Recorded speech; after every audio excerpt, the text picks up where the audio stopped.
Happy Saturday, and thank you so much for joining the Aspire to Lead podcast. My name is Joshua Stamper, and I'm so excited about this episode. But before I jump into this conversation, I just want to say that this episode is brought to you by Papa Rob's Coffee. This is by far our favorite coffee in the world, and especially in the Stamper household. So head over to paparobscoffee.com to find so many wonderful medium and dark blends. And don't forget to use the code ASPIRE15 to get 15% off your order, which is specific only to Aspire listeners. So head over. There's amazing packages of coffee and then also subscriptions. That's what we get. Every single month we get our package, which I love. And, we have the fresh blend waiting for us with the Papa Rob's special blend of gourmet coffee. So again, head over to paparobscoffee.com, use the code ASPIRE15, and I promise you, you will not be disappointed as you drink a warm cup of fantastic coffee. Just a reminder, Ray Hewitt, Jeff Gargas, and myself will be at the FETC conference. I had a wonderful conversation with Dr. Matthew Joseph on his Stronger Together podcast. So head over to YouTube. You can check that conversation out. But I really am talking about the presentation on Aspire to Lead and participating at the conference with the book signing. If you are still interested in going to the conference, go over to FETC.com, use the code FETCSpeaker23. That'll give you 10% off your registration. We are going to be in New Orleans January 24th and 25th. We would love to connect with you. And if you're going to be at the conference, you can DM me at Joshua_Stamper or email me, joshua@teachbetter.com. Again, looking to meet so many fantastic educators at this event. Man, I can't wait. It's coming up very, very soon. Now, let's get to our episode. I have Lauren Kaufman on the episode. We're going to speak about a topic near and dear to my heart, which is mentorship. Empowerment through mentorship programs, what she's done in her leadership journey, and the growth that she's seen not only professionally, but personally. Welcome back, everyone, to Aspire to Lead, where we will be discussing the visions, inspirations, and experiences from top educational leaders. My name is Joshua Stamper, and you can connect with me on Twitter or on Instagram at Joshua_Stamper. Lauren, thank you so much for being on the Aspire to Lead podcast. Josh, thank you so much for having me here. I was honored when I got that message from you and you invited me. So thank you so much for having me. It's been a long time waiting. I've seen so many wonderful content that you produce. And then also a lot of people just say wonderful things about you on social media. And I was like, I have to have Lauren on my podcast. And then you also contributed to a author, Lainey's book, sharing your story about gratitude. And I was just so uplifted by that story and what you contributed. I just was like, I got to have her as a guest. Well, I remember what you contributed, and I was also singing your praises when I read your chapter in the book or your contribution, and then also listening to you on Lainey's podcast and your own podcast. Thank you. I recently listened to one that you had with Hunter Flesh. I think he's awesome. So you have some good stuff going on, Josh. I'm honored to be here. Well, I can't wait for my listeners to hear all of your wisdom. But before we dive into some really crucial topics, I'd love for you to share a little bit about your leadership and educational journey. Sure. The trajectory of my career has been remarkable. This is my 17th year in education. When I say 17, I'm like, oh my goodness, wow. Where does the time go? But it's been a beautiful journey. I began my career as a teaching assistant, then 2nd and 5th grade classroom teacher. Then I decided that I loved literacy and wanted to hone my craft with literacy and teaching kids how to read. So I became a literacy specialist in elementary school. Then my school district went for job-embedded professional learning, and that's when I took on the role of instructional coach. I served in that role for 5 years. I got to serve as a middle school literacy specialist, and that was interesting because I was teaching virtually and physically simultaneously. I learned a lot that year. And then I decided to take the leap into leadership. And this is my 2nd year as an administrator. Last year, I served as an assistant principal in an amazing school with an amazing principal and leader, teachers and kids. And then all of a sudden, now I'm the director of literacy in the same school district, K to 12. So I'm kind of back to my roots.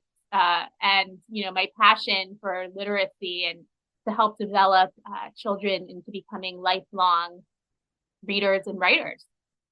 So that's a pretty big scope. I mean, you went from teacher assistant all the way to a director of literacy. That's incredible. So at what point did you realize that you were ready to leave the classroom and look at maybe specializing in something and eventually become a leader on a campus or a district leader? It's interesting. When I went out of the classroom, it was first to be a reading specialist. And when you're a reading specialist, you really don't have a classroom of your own. You're either pulling small groups of kids or you're pushing into classrooms. So at first, I really missed being in the classroom because the students weren't mine anymore. I was borrowing the students now. And it was hard. That was a hard transition. But, as a reading teacher, I got to wear many hats. Not only was I a literacy specialist, but I was offering some professional learning opportunities to teachers around me. I was very interested in their expertise as well and growing together and collaborating. And I really liked that aspect of it and getting to go into all these different classrooms all the time. I felt like I got to grow my practice. And you start seeing things on more of a macro level as opposed to being in the four walls of your classroom. And then when my school district went into job embedded professional learning, I was kind of tapped on the shoulder like, hey, Lauren, do you think you'd ever go for this instructional coaching role? And it sounded interesting. It was something that I was already doing when I was a reading teacher. And when I went into that role, I really, really fostered a love of sharing, collaborating, being a part of a professional learning community, but also beyond that, expanding into a professional learning network. That's when I really discovered social media and how we can really cross-pollinate ideas. Just being, on your phone or on your computer, you can learn from so many different people in different spaces. So I think the leader within me has always been inside throughout my journey. And I think it's just evolved over the course of time. So I want to talk about some of your previous positions and, of course, how that helped you with administration. So obviously, as far as an instructional coach, being a literacy specialist, like how did those jobs specifically help you to become an administrator? Yeah, so I have to give a lot of credit to the role of instructional coach as helping me with being the leader I am today. I was really fortunate to have had great mentors throughout my instructional coaching journey. Those mentors who were administrators and teachers, mentors are all around us, they really believed in distributed leadership. And they gave me a lot of leadership roles in that position. And they really trusted me. When I had an idea, they would say, Lauren, go run with that idea, bring it to fruition. And I think that's what great leaders do. Great leaders see the gift in the educators around them. They know how to bring those gifts out and then let those leaders share their gifts with other people. And that's what I think a great leader does. And that's what I try to continue to do now in my role. I don't know it all. I'm not the expert in everything. I certainly have expertise, but I really rely on the people around me to help me bring a vision and a mission of a school district to life in a variety of ways and through a variety of different pathways too. So I want to hone in on that mentorship piece because I think that's so important. So was that something that you were seeking yourself, or did it just kind of naturally progress and you just suddenly had someone that believed in you and became your mentor? Mm-hmm. So when speaking about mentorship, I forgot to mention when I talked about the trajectory of my career, I also served as the mentor coordinator for my former school district, K-12. And in those couple of years I did that, I really understood what mentorship was all about and its impact. I think throughout the years, I've had different mentors in my life. I write about this all the time, how there are people that come into your life for moments, for minutes, for hours, for days, for months, for years, all different increments of time. And it's meant to be for a reason. I don't think you have to have a formal mentor to call someone a mentor. These are people who have come into your life and they've offered you advice about how to navigate any situation you're in or how to not navigate any situation you're in. I look at people whose ideas I wouldn't emulate, and I look at them as mentors too, because I get to say, I wouldn't do it that way, but I would do it this way. So I think throughout the years, I've had so many mentors in my world, of course, starting with my parents, my grandfather, they were the most amazing educators.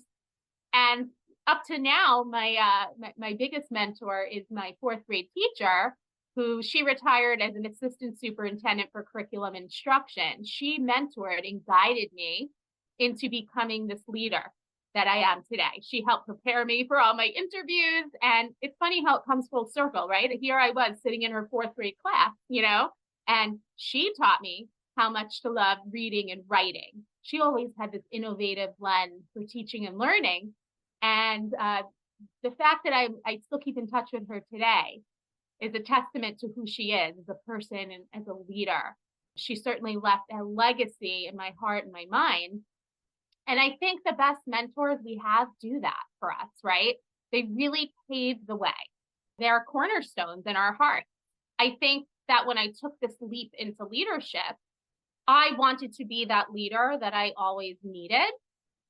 I try to think that way as I navigate this. Leadership isn't easy. So we have to have mentors all around us for that guidance and support.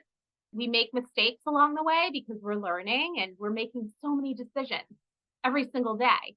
And we hope that we're doing the best we can. So holding on to these mentors is an important part of our journey. We should always seek the support of others.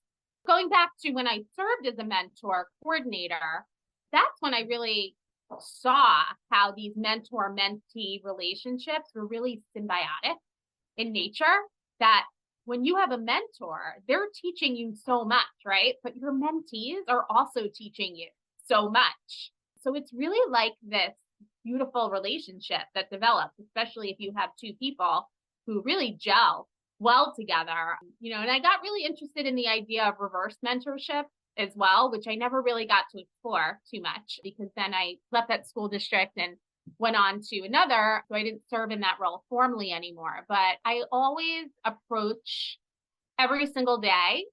Yes, I'm a leader, but I look at everyone in an organization, anybody who serves kids, as a leader. And I look to everyone at every level of the organization for support, for mentorship, and for leadership.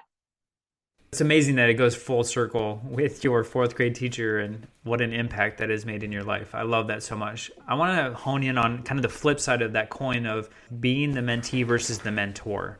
So when you are a mentor, and this could be in any of your many roles that you've served in, what are some strategies that you use to make sure that you are pulling out the very best in the person that you are giving guidance to? Yes, my best advice for that is to be yourself through the process.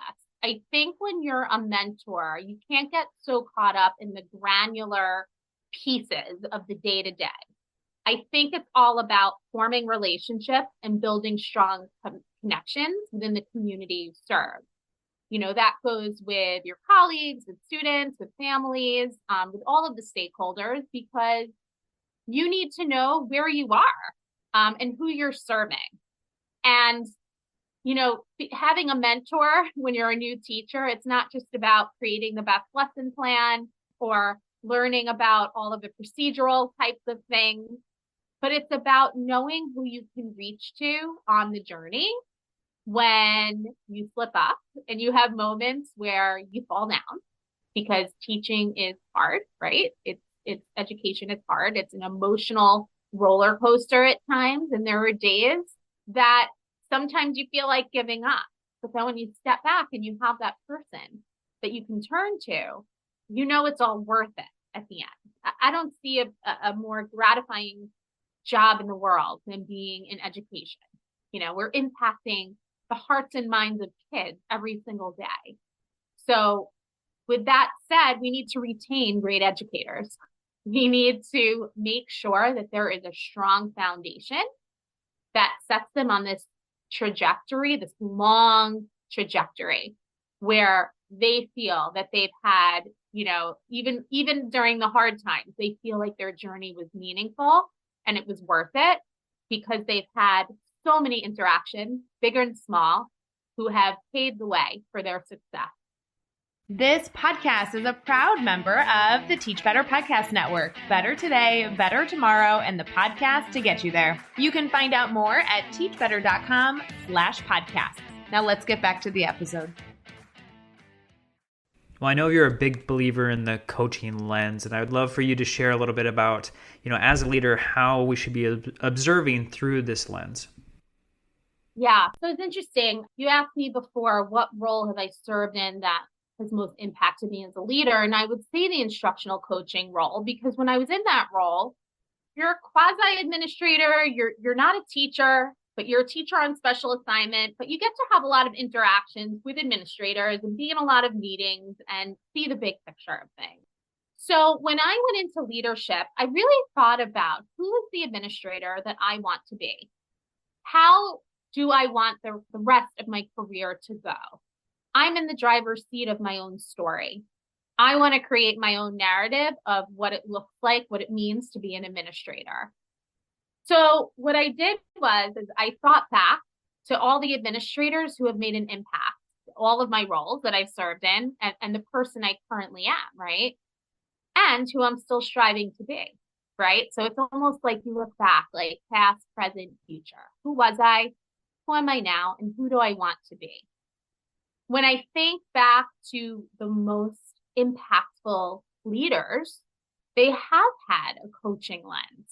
They didn't name it at that time. Maybe they hadn't served in that role as instructional coach, but they had that lens. So who are those people? Those are the people who are thinking partners, right? They don't come in with this hierarchy feel. For me, there are no titles in education. We're all in it for kids. There's no hierarchy to me. I'm sitting right next to you having this conversation. We're rowing in this direction together to impact kids. There's no secret in learning for me. So I approach leadership very much like that. I want to be there to support you. I want to be there to coach you, to share best teaching and learning practices, to stay on the cutting edge of best teaching and learning practices, because that's what it's all about at the end of the day. Do I still have to do systems and operational types of things? Absolutely. Yes. I am an administrator. I have to do those things. There are certain things you do that are more transactional in your leadership where you have to check the box, right? You talk about transactional versus transformational leadership, and sometimes you have to navigate those two ways or approaches of leadership. But I have found that since I wrote a blog post called Observing Through a Coaching Lens. And my former principal in the school that I served in last year as an assistant principal, we kind of navigated. It was his first year as principal. It was my first year as AP. He was the AP before me. And we kind of developed this vision together for what we wanted our observations to look like. We didn't want it to be this scary thing where you're coming in and observing a teacher, but more as a space to really learn and grow together as a team. So I wrote that blog post, and it's probably one of my most well-read blog posts. It gets revisited all the time. I can see that with the stats. And we had presented it at a local conference, Long Island ASCD.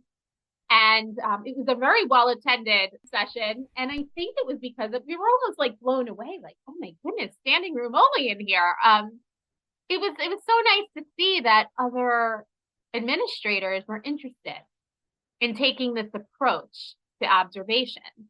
So yes, I am bringing a lot of that stuff with me. I do a lot of questioning in my approach to leadership. That's very much a coaching lens. You want people to arrive at their own decisions and choices about how they want to approach teaching and learning. Always keeping the students at the center of the conversation. What is best for the students? How are the students responding to any practices that we're employing in the classroom?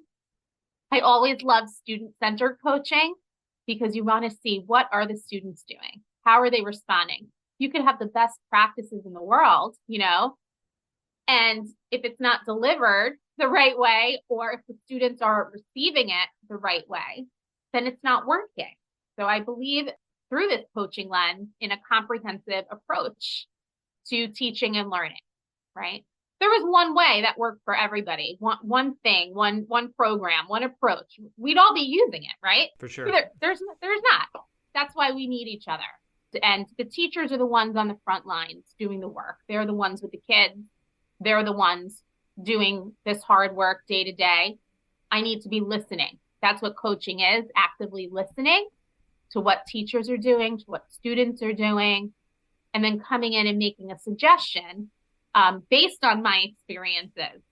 What's nice about being an administrator too is you get to go in all these classrooms and see all these cool things happening, and then you get to help be that liaison to cross-pollinate those ideas in other spaces. So I think that's cool too. And I always credit people if they allow me. I always ask teachers, can I share this with another teacher? And can I credit you? And sometimes teachers will say, no, you don't have to say my name. And sometimes they're like, sure, because I always like to give people credit for things that they're doing. That's a fun way to elevate people too.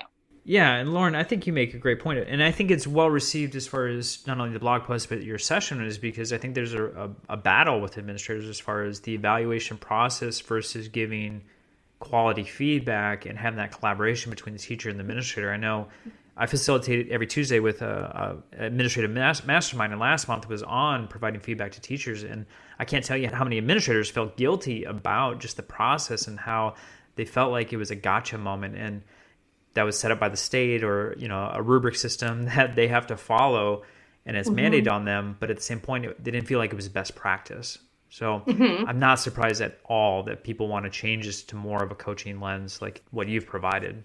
Yeah, it's exciting. It's exciting that as education evolves and the landscape that we live in evolves, that people want to change with it. And we have to.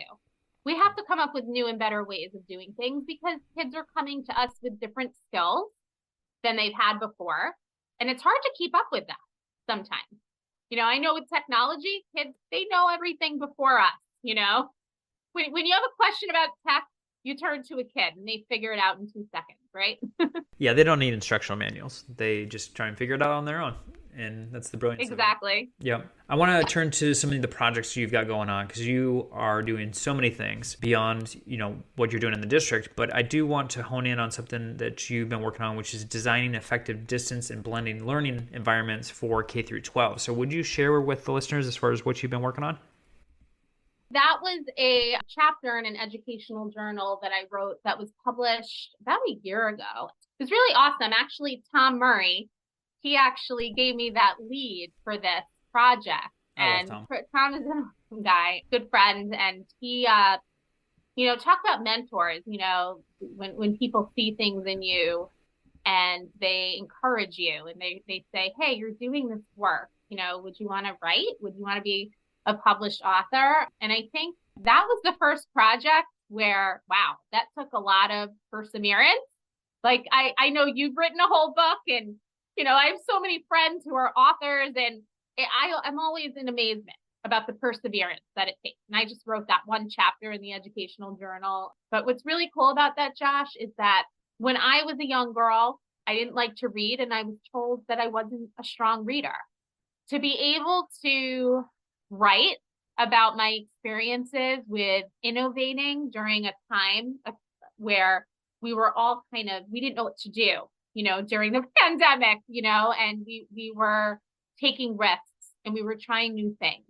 So the fact that I was able to do that during that time period and go back into the classroom and employ teaching physically and virtually at the same time, I wanted to reimagine what it would be like to bring the workshop model to life in those physical and virtual spaces. And that's really what that's about. What's really nice is that it's funny, last summer, I said, I'm going to apply to present at NCTE. We'll see what happens. I probably won't get in. I'm thinking like this, and sometimes I think like that. I really shouldn't. And it was a long process to put in that proposal, and then it gets peer reviewed several times. I think it went through 4 peer reviews, and then I got back the acceptance, and they said, you can present. And I was like, oh my gosh. So that happened a couple of weeks ago, actually. And that was surreal to go from a little girl who didn't like reading, and I didn't rediscover reading until my 20s. And now all of a sudden I'm at NCTE presenting my work that I wrote about in an educational journal. Josh, when I looked in the mirror that morning, I saw that little girl, in me. And I was like, wow, that little girl has come a long way since then, right? Well, I want to know, Lauren, was that any motivation? I mean, like, if you look at your trajectory as far as becoming an educator and a leader, and it seems like literacy is something that's embedded in a lot of the positions that you hold, including the one that you're in today. Was there any motivation based on what you received as far as feedback as a child? It's funny. There wasn't a tremendous amount of motivation, believe it or not, from that experience. I'll tell you who motivated me was my parents. When I was in college, they said, Lauren, you should really go for education. We think it's good for you to have, you're really good with kids and all of that stuff. And while I was in college, I actually was in the cosmetics industry. And I was in that industry for 8 years, and I became a trainer for a cosmetics company, and I had a great career in cosmetics, actually. My first job that I got in education, I decided I wasn't gratified anymore doing that I needed to go back into education. That's what I went to school for. And the first job that I got on my resume, it's like a funny story. On my resume, on the very bottom, it said that I worked for this cosmetics company. That's what I was doing for 7 to 8 years before. I walk into this interview. This is not a joke. I get grilled by this amazing principal, a really hardcore interview. At the end of the interview, she says to me, Lauren, she says, do you know why you're here? I said, did you like my resume? Now, my resume had like nothing on it. I was just hoping that someone would see something in me. I think I was a teaching assistant. I went back to be a teaching assistant and then I applied. So there was nothing on it. She goes, no, Lauren, I didn't like your resume. You have hardly any experience. She was such a straight shooter, so honest. She says, but you know my daughter. I said, I know your daughter? How do I know your daughter? She says, you worked with her in cosmetics in New York City. When she told me her daughter's name, I couldn't believe it. So it's funny how like my two worlds collided, how connections, right, really can take you places, but it inadvertently took me to education. So when I got back into education, what motivated me, back to your original question, was the kids. It was my third year of teaching. And I went to a particular school when I worked for the New York City Department of Education. Those kids taught me the particular program that they had been using for years, that philosophy, that approach to literacy instruction. And I was blown away that these kids were teaching me. They would have, my literacy coach would come in to the room and say, Lauren, you should be doing this, this, and this. I learned more from the kids that year than I did from anyone else. And that was my motivation, was, wow, what gets kids excited? This excited to read, to write, to speak, to listen to each other, to have dialogue. That's when I realized I wanted to hone my craft. And I started saying, I really need to go back to my master's in literacy. It was those kids who inspired me. And I'll go back to my teacher, Mrs. Roth, in 4th grade. I went back, because there was a time where I was lost on my learning journey in school. It's like you have that one good teacher sometimes, and then it's not that my other teachers weren't good, but they didn't motivate or inspire me maybe as much, some of them, as this 4th grade teacher. So she's like another piece of it, along with my parents, I love it. So we talked about your contribution in evolving with gratitude. Would you just share a little synopsis of what you wrote? You don't have to share all of it, but it was such a powerful piece, and I would love for folks to not only check out the book, but your contribution specifically. Sure. So that was actually around mentorship. That's when I was the mentor coordinator in my former school district. And when we had shifted to remote learning, I was trying to find ways to still connect with the mentors and mentees. And one of the things that I used to do at this program is when we would all meet virtually, we would all come into the space and I would put on music, and it would be different music every time. And I'd be dancing, I'd be lip singing. And it's how the cameras started turning on, because adults don't always turn their cameras on. So everybody would start turning their cameras on and they would start dancing with me. And it became a thing, like, what is Lauren going to play today? What music is it going to be? What is she going to be dancing to? And even if I felt a little embarrassed by it, I did it for them because I saw how happy it made them during a really challenging time. So I took myself out of the equation. And I guess that's a part of gratitude, is that we give it without expecting anything back.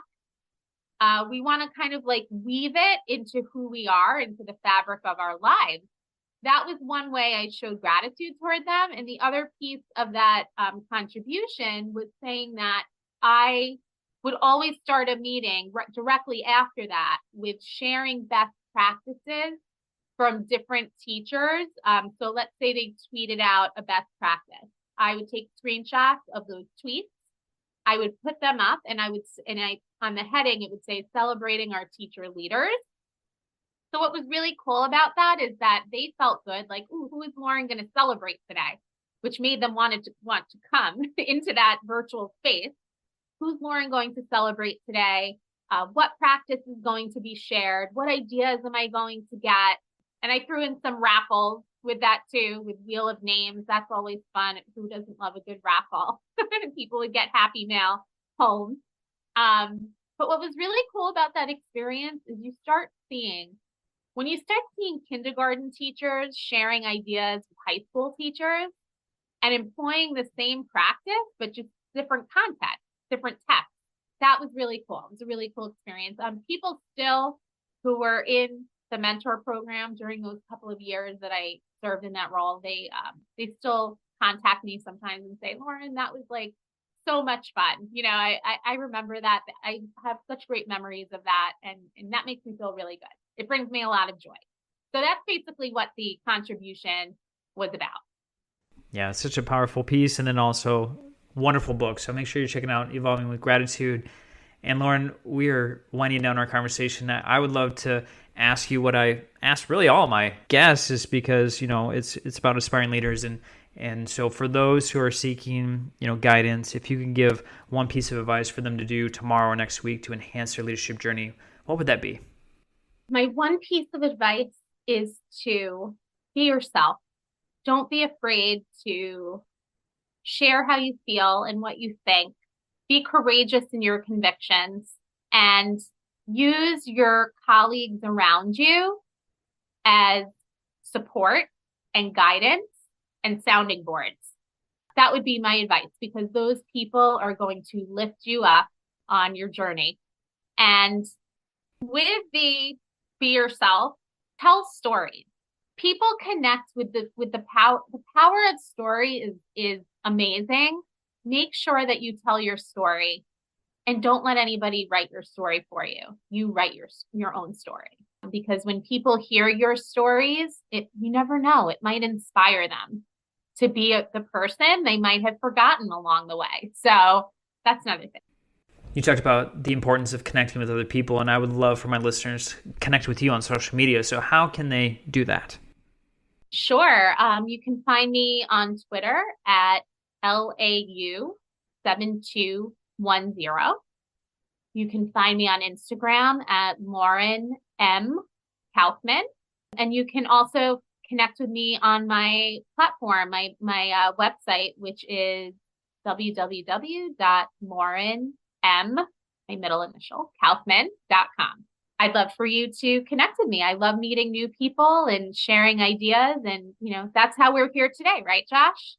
You know, we have some mutual friends in common, and that's how I got here, I think. Yeah, I feel like this is embedded through everything you talk about. Is just the importance of relationships and connecting with other people. And, you know, because of those connections that you have made over time, you've, you know, seen such growth in your leadership journey, and then also as a person, and I think also as a writer and as a speaker, and, you know, so many other facets of what you provide to education. So it has been just a true honor to have this conversation with you and to learn from your experiences. And I'm just so happy that we're connected and that you're on the Aspire to Be Lead podcast. Thank you so much, Josh. This was so much fun. I love this conversation.